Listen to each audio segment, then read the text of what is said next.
1996년 러시아의 한 작은 마을에서 태어난 보리스카는 정말 놀라운 아이였습니다. 태어날 때부터 그 어떤 고통을 느껴도 절대 울지 않았고요. 8개월 때부터는 옹알이 정도가 아니라 완벽한 문장으로 말을 할 줄 알았다고 합니다. 아니 아기가 배고프면 울고 그러니까 모든 의사표현은 우는 걸로 하잖아요. 그렇죠. 근데 그거 대신에 그냥 말부터 내뱉었다고? 그렇죠. 울지 배고프니까. 않고 배고파 이랬다니. 그러니까 그게 더 소름인데. 물 줘. 배고파. 기적이. 애기가. 그런데 여기서 끝이 아닙니다.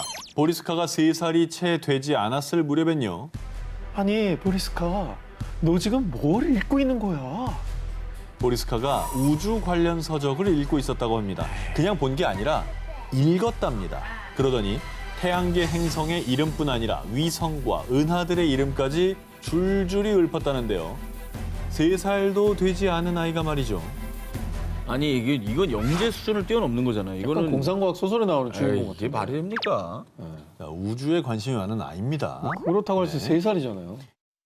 그리고 또 언젠가부터는 외계어 같은 정체불명의 언어를 중얼거리더니 부모에게 충격적인 말을 했습니다. 사실 저는 화성에서 왔어요. 보리스카의 말에 의하면요, 자신은 화성에서 전쟁을 하던 중에 목숨을 잃었고 이후에 이 지구에서 환생한 거라고 합니다. 그리고 이를 증명하기 위해 보리스카는 자신이 살던 화성에 대해 구체적인 설명을 했는데요. Ну, были похожи. Ну, How were they different? ну, они были больше, выше, Да. сильнее.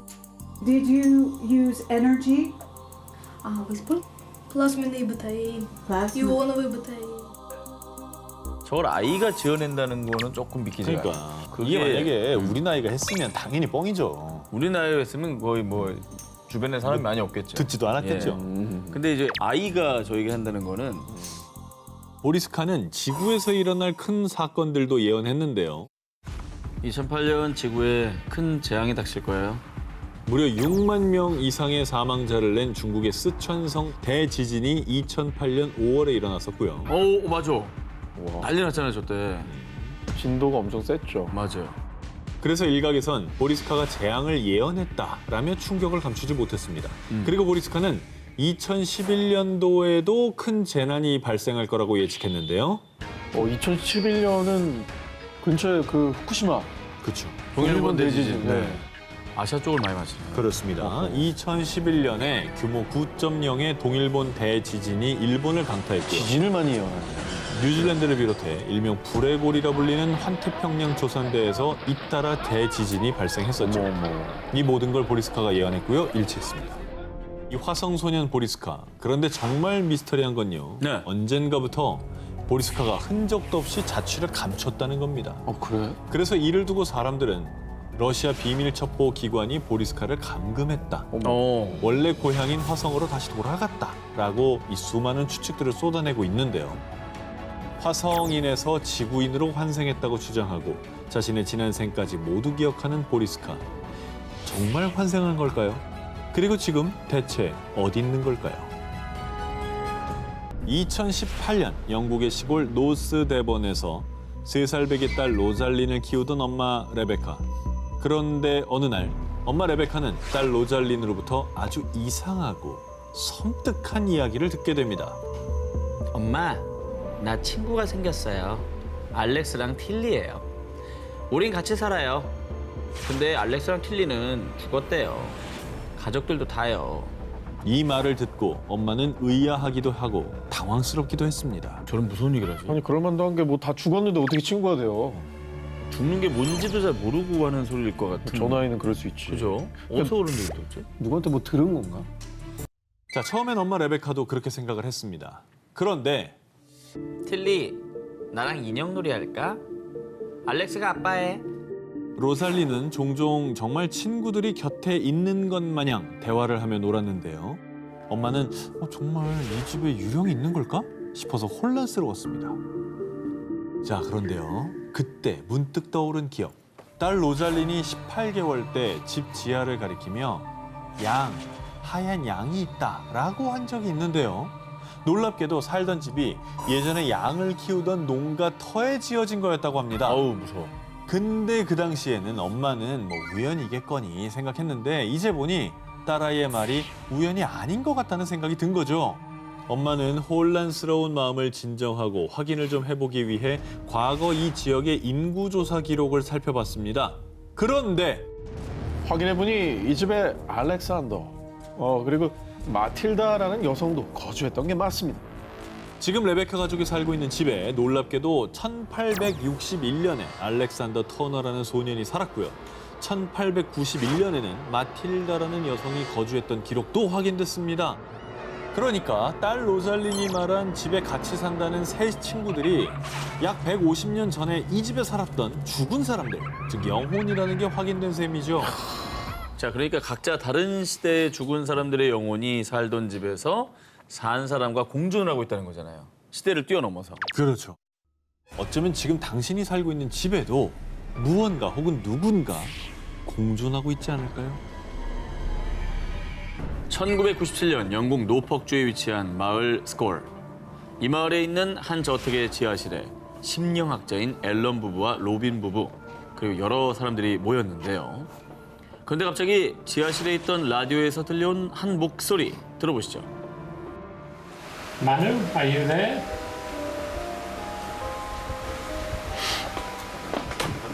Emily? Yes. Hello, Manu. Thank you, Manu. 뭐야, 대답했어? We would like to ask the question of the appearance of your space.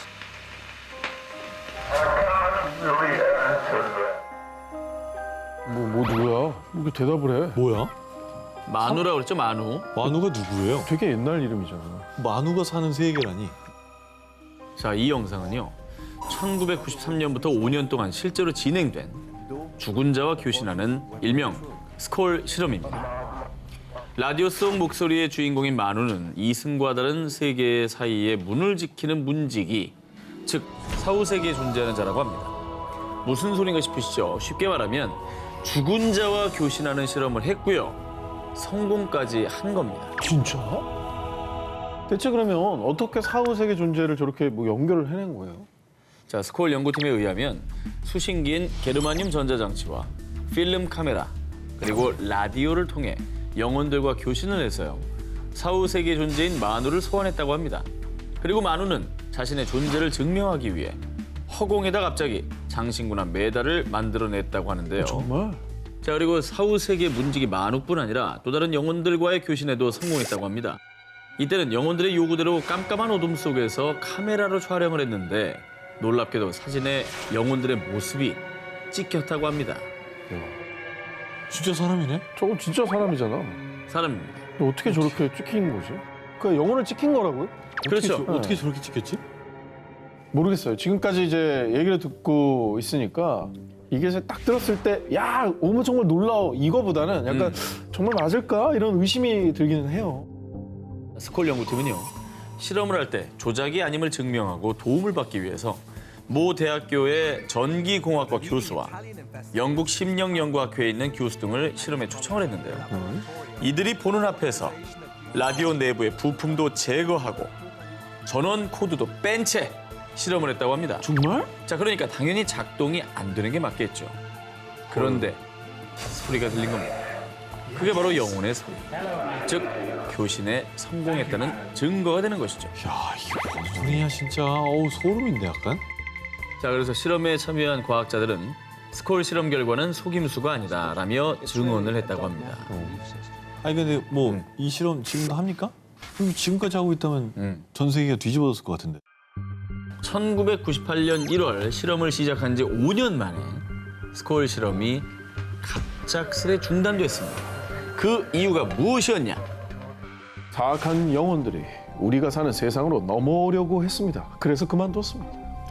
스콜 실험 연구팀에 따르면 죽은 자들이 자신들이 드나들 수 있는 문, 빈 유리관을 설치해달라고 요구했는데 이 빈 유리관에서 사악한 기운의 영이 나타난 겁니다.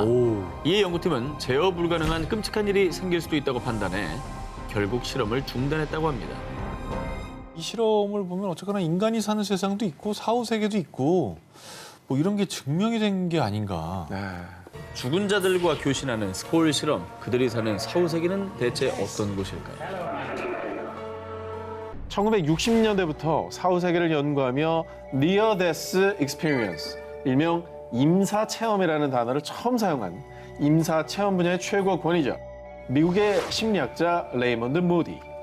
이 무디가 1975년 발표한 책 3 이후의 삶은요. 그가 60년대부터 10여 년간 임사 체험을 한 약 150명과 인터뷰한 내용을 담고 있습니다. 레이먼드 무디는요, 임사 체험을 한 약 150명에게서 아주 놀라운 점을 발견했는데요.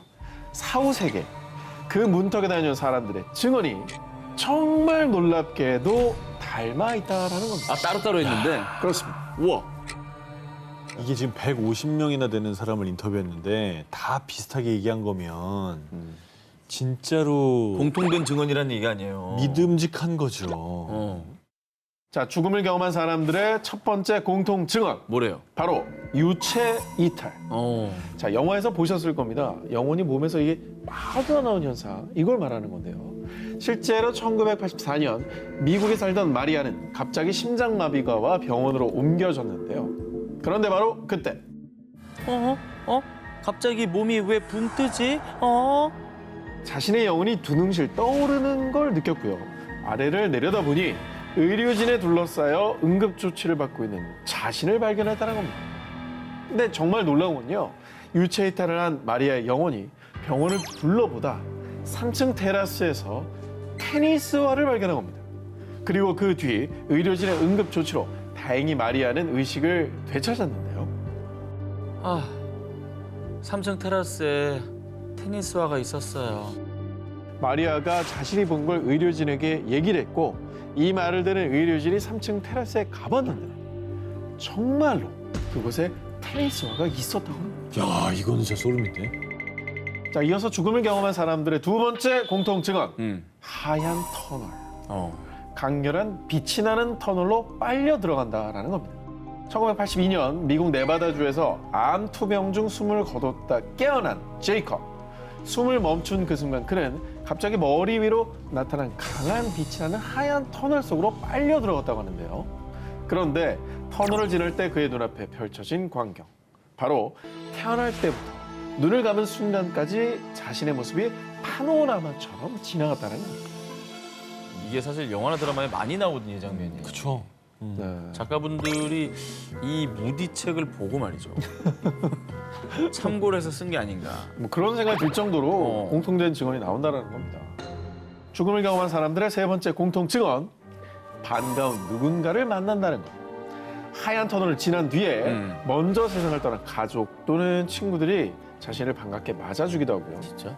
혹은 하느님, 부처님 등 신을 만나기도 한다는 겁니다. 어머머. 정말 얘기를 듣고 있으면 되게 안 믿기는 얘기들이에요. 사실 얘기 자체만으로는. 근데 말한 사람들이 붙이는 그 뭐 상황이나 이런 걸 들으면은 좀 그럴듯한 것 같기도 하고. 아니 개별 증언들을 모아놓은 책이니까 전혀 그게 뭐 말을 맞추거나 이러진 않았을 거 아니에요. 그렇죠. 다 이제 공통적으로 나타나는 형상들. 다 개별적으로 만난 한 150명의 사람들의 얘기입니다.